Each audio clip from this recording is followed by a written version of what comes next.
Well, I started out good.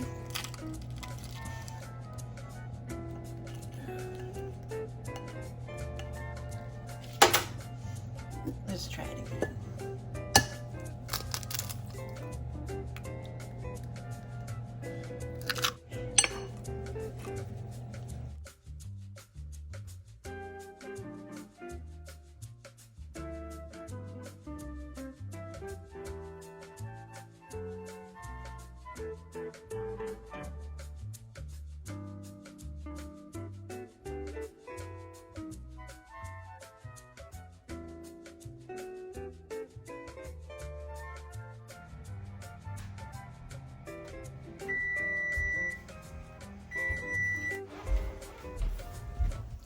I think we better try it for a little bit longer, but those are looking good.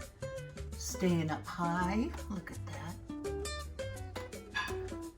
So I baked these for 13 minutes at 300 degrees, and on a regular oven on bake it would be 325.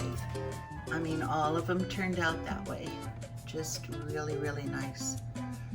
And these are perfect, so I'm gonna do a little bit warm. Oh boy. All I need now is just some milk.